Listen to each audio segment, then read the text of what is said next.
Hello बच्चों, welcome back to our channel bachelor education place. इस video में हम देखेंगे भारतीय नागरिकता कि भारतीय नागरिकता क्या है, भारतीय नागरिकता किन किन व्यक्तियों को प्राप्त है तथा भारतीय नागरिकता का जिक्र संविधान के कौन सा भाग में तथा कौन सा अनुच्छेद में किया गया है। सारे बिंदुओं को विस्तार से इस वीडियो में हम देखेंगे तथा भारतीय नागरिकता अधिनियम 1955 के प्रावधानों को भी इस वीडियो के माध्यम से देखेंगे तथा किस स्थिति में भारतीय नागरिकता को समाप्त किया जा सकता है। इन बिंदुओं को भी इस वीडियो के माध्यम से देखेंगे। तो भारतीय नागरिकता को विस्तार से समझने के लिए वीडियो में अंत तक बने रहिए। तो चलिए स्टार्ट करते हैं आज का टॉपिक भारतीय नागरिकता। देखिए, भारतीय नागरिकता का जिक्र संविधान के भाग 2 में किया गया है, यानी संविधान के भाग 2 में भारतीय नागरिकता के बारे में कहा गया है। कितना अनुच्छेद कितना से कितना में है?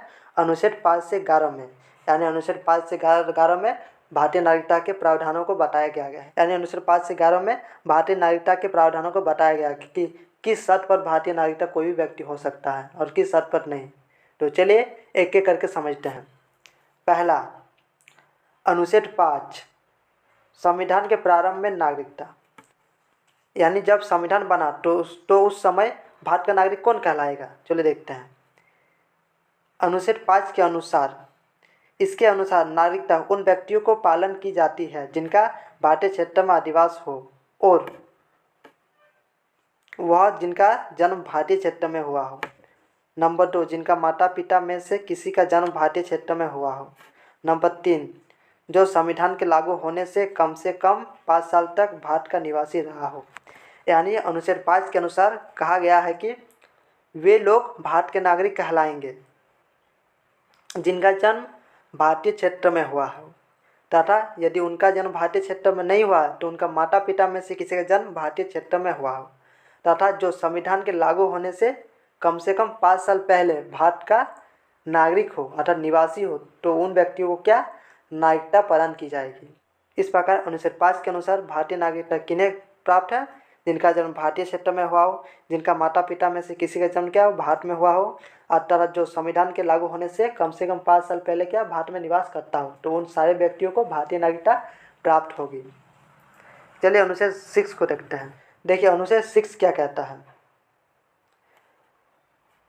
पाकिस्तान से पलायन करने वाले कुछ व्यक्तियों को नागरिकता, यानी पाकिस्तान से पलायन करके यदि कोई लोग भारत आ गए हैं तो उनको भी क्या नागरिकता प्रदान की जाएगी। तो किन कंडीशन में उनको नागरिकता प्रदान की जाएगी, चलिए देखते हैं। इसके अनुसार कोई भी व्यक्ति जो पाकिस्तान से पलायन कर गया है और वह भारत का नागरिक होगा। इसके अनुसार कहा गया है कि कोई व्यक्ति जो पाकिस्तान से पलायन कर गया है तो वह भारत का नागरिक होगा यदि, कंडीशन देखिए, पहला, वह या उसके माता पिता दादा दादी में से कोई भी भारत में पैदा हुआ हो। नंबर 2, यदि कोई व्यक्ति 19 जुलाई 1948 से पहले प्रवासित हो गया हो और अपने प्रवास के बाद भारत में सामान्य रूप से निवास करता हो। यानी अनुच्छेद 6 के अनुसार कहना है कि यदि कोई व्यक्ति पाकिस्तान से पलायन किया है अर्थात पाकिस्तान से भाग करके भारत आया है तो वह भारत का नागरिक कहलाएगा। किन कंडीशन पर? जब उसका माता पिता या दादा दादी कोई भी क्या हो भारत में पैदा हुआ हो। दूसरा कंडीशन क्या है? यदि कोई व्यक्ति क्या हो 19 जुलाई 1948 से पहले पाकिस्तान से भारत आया हो और वह भारत में ही रहता हो तो उसे भारतीय नागरिकता प्रदान की जाएगी। तो इस प्रकार हमने अनुच्छेद 6 को देखा। चलिए अब अनुच्छेद 7 को देखते हैं। अनुच्छेद 7, पाकिस्तान जाने वाले कुछ प्रवासियों को नागरिकता, यानी पाकिस्तान में जाने वाले कुछ व्यक्तियों को भी भारतीय नागरिकता प्रदान है। तो चलिए देखते हैं किन व्यक्तियों को प्रदान है। जो 1 मार्च 1947 के बाद पाकिस्तान चले गए हैं तथा वापस लौटकर भारत आ गए हैं तो उन्हें भारतीय नागरिकता प्रदान है। यानी 1 मार्च 1947 के बाद क्या पाकिस्तान चले गए थे, परंतु उसके बाद वापस लौटकर काम भारत आ गए तो उन्हें भारतीय नागरिकता प्रदान है। यानी देखिए 1947 से पहले भारत और पाकिस्तान एक राष्ट्र था, परंतु 1947 के बाद क्या हुआ, आज़ादी के बाद ये एक राष्ट्र क्या हुआ, 2 भाग में बांट गया, एक भारत एक पाकिस्तान। उस दिन क्या क्या हुआ था, बहुत सारे लोग क्या चले गए थे, पाकिस्तान चले गए थे, परंतु वे यदि फिर से वापस लौटकर भारत आ गए तो उन्हें भारतीय नागरिकता प्रदान की जाएगी। तो इस प्रकार अनुच्छेद 7 का कहना है कि यदि कोई आदमी पाकिस्तान चला गया है और फिर वापस भारत लौटकर आ गया है तो उन्हें भारतीय नागरिकता प्रदान की जाएगी। अनुच्छेद 8, भारत के बाहर रहने वाले भारतीय मूल के कुछ व्यक्ति को नागरिकता, यानी देखिए, कई लोग क्या करते हैं, भारत से बाहर दूसरे देशों में चले जाते हैं तो उन्हें भी क्या भारतीय नागरिकता प्राप्त है, परंतु कैसे? देखिए, यदि कोई व्यक्ति रोजगार, विवाह, शिक्षा आदि कार्य के लिए भारत के बाहर गया है तो वह भारतीय मूल लोगों के अधिकार से संबंधित है।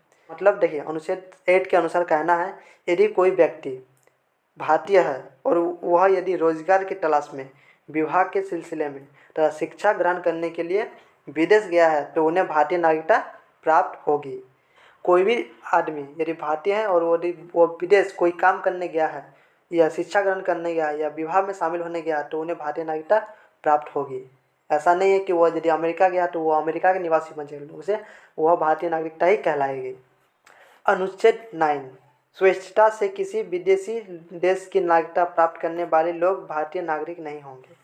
यानी अनुच्छेद 9 का कहना है कि यदि कोई लोग अपनी मर्जी से विदेशी देश का नागरिक बन जाता है यानी प्राप्त कर लेता है तो वह भारत का नागरिक नहीं होगा, क्योंकि कोई भी व्यक्ति एक समय में एक ही देश का नागरिक हो सकता है, दो देश का नहीं। इस प्रकार यदि कोई आदमी अमेरिका गया है तो वह भारत का ही नागरिक कहलाएगा, परंतु वह यदि अमेरिका जाकर वहाँ का नागरिकता हासिल कर लेता है तो वह भारत का नागरिक नहीं कहलाएगा। अनुच्छेद 10, कोई भी व्यक्ति जैसे इस भाग के किसी भी प्रावधान के तहत भारत का नागरिक माना जाता है वह नागरिक बना रहेगा और संसद द्वारा बनाए गए किसी कानून के अधीन भी होगा। यानी अनुच्छेद 10 का कहना है कि संविधान के भाग 2 में जितने भी भारतीय नागरिकता के प्रावधान किए गए हैं, यदि कोई भारतीय व्यक्ति क्या मानता है तो वह क्या भारत का नागरिक बना रहेगा और संसद द्वारा जितने नियम कानून बनाए जाएंगे वह उन पर लागू होगा। अनुच्छेद 11, संसद को नागरिकता के अधिग्रहण, समाप्ति और नागरिकता से संबंधित किसी भी अन्य मामले से संबंधित कोई भी प्रावधान करने का अधिकार है। अनुच्छेद 11 के अनुसार कहा गया है कि संसद को यह अधिकार है कि वह चाहे तो किसी भी व्यक्ति की नागरिकता हटा सकता है, दिला सकता है तथा नागरिकता से संबंधित किसी भी मामले में चेंज कर सकता है। यह शक्ति किसको प्राप्त है? संसद को। इसलिए अनुच्छेद 11 में कहा गया कि संसद को नागरिकता के अधिग्रहण, समाप्ति और नागरिकता से संबंधित किसी भी मामले में चेंज करने का अधिकार है। इस प्रकार हमने भारतीय नागरिकता के तहत अनुच्छेद 5 से लेकर 11 तक के प्रावधानों को देखा। चलिए अब देखते हैं नागरिकता अधिनियम 1955। नागरिकता अधिनियम 1955, नागरिकता अधिनियम 1955 के तहत देखिए क्या कहा गया। भारत की नागरिकता निम्न तरीके से प्राप्त की जा सकती है। यानी नागरिकता अधिनियम 1955 के तहत कहा गया कि भारत की नागरिकता प्राप्त करने के लिए लोगों को क्या करना पड़ेगा। तो चलिए देखते हैं। पहला, संविधान के प्रारंभ में नागरिक कोई, यानी नागरिकता अधिनियम 1955 के तहत कहा गया कि यदि कोई व्यक्ति संविधान के प्रारंभ में भारत का नागरिक हो तो वह भारत का नागरिक होगा। दूसरा, जन्म से नागरिकता, यदि कोई व्यक्ति जन्म से ही क्या हो, भारत का नागरिक हो तो वह भारत का नागरिक कहलाएगा। तीसरा, वंश द्वारा नागरिकता, यानी नागरिकता अधिनियम 1955 के तहत कहा गया कि यदि कोई व्यक्ति उसका वंश यानी उसके माता पिता, दादा दादी यानी उसके पूर्वज में कोई भी क्या हो भारत का नागरिक हो तो वह व्यक्ति भी क्या होगा, भारत का नागरिक कहलाएगा। नंबर 4, पंजीकरण द्वारा नागरिकता, यानी यदि किसी व्यक्ति को भारत का नागरिकता लेना है तो उसे पंजीकरण यानी रजिस्ट्रेशन कराना पड़ेगा, तभी जाकर वह भारत का नागरिक बन पाएगा।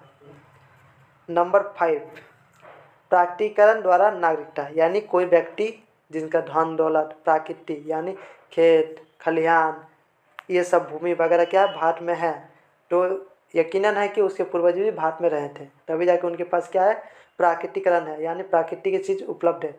इस स्थिति में वह व्यक्ति क्या होगा, भारत का नागरिक कहलाएगा। नंबर 6, क्षेत्र के समावेश द्वारा, यानी भारत सरकार द्वारा है, यानी भारत सरकार चाहे तो किसी व्यक्ति को भारत का नागरिक बना सकता है। इस प्रकार नागरिकता अधिनियम 1955 के तहत 6 शर्तों को देखा। पहला क्या था, संविधान के प्रारंभ में नागरिकता। दूसरा, जन्म से नागरिकता। तीसरा, वंश द्वारा नागरिकता। चौथा, पंजीकरण द्वारा नागरिकता। पांचवा, प्राकृतिकरण द्वारा नागरिकता। और छठा, भारत सरकार द्वारा नागरिकता। चलिए अब देखते हैं नागरिकता समाप्त करने का प्रावधान। देखिए, नागरिकता अधिनियम की समाप्ति, यानी किसी व्यक्ति की नागरिकता को समाप्त करना है तो उसके लिए क्या प्रावधान किया गया है? पहला, नागरिकता का परित्याग करके, यानी यदि किसी व्यक्ति को नागरिकता समाप्त करना है तो उसे क्या करना पड़ेगा, उस देश का क्या नागरिकता परित्याग करना पड़ेगा, यानी उसको त्याग करना पड़ेगा। दूसरा, किसी अन्य देश की नागरिकता स्वीकार कर लेने पर, यानी यदि कोई व्यक्ति किसी दूसरे देश की नागरिकता स्वीकार कर लेता है तो उस स्थिति में वह अपने मूल देश की नागरिकता खत्म कर देगा। एग्जाम्पल देखिए, यानी कोई व्यक्ति भारतीय है और वह अमेरिका जाता है और अमेरिका में जाकर वह यदि अमेरिका की नागरिकता हासिल कर लेता है तो उसका ऑटोमेटिक भारतीय नागरिकता समाप्त हो जाएगा। तीसरा पॉइंट, सरकार द्वारा नागरिकता छीनने पर, यानी सरकार यदि चाहे तो किसी व्यक्ति की नागरिकता छीन सकता है। इस प्रकार नागरिकता अधिनियम की समाप्ति कैसे किया जा सकता है? नागरिकता का परित्याग कर। दूसरा, किसी अन्य देश में जाकर वहाँ की नागरिकता हासिल करने पर मूल देश का नागरिकता समाप्त हो जाएगा। तीसरा, सरकार द्वारा नागरिकता छीनने पर। इस प्रकार हमने भारतीय नागरिकता के बारे में विस्तार से देखा। तो इस प्रकार इस वीडियो के माध्यम से लगभग भारतीय नागरिकता के विशेष जानकारी को मैंने आपको बता दिया हूँ। तो आज के लिए इतना ही, मिलते हैं नेक्स्ट वीडियो में। धन्यवाद।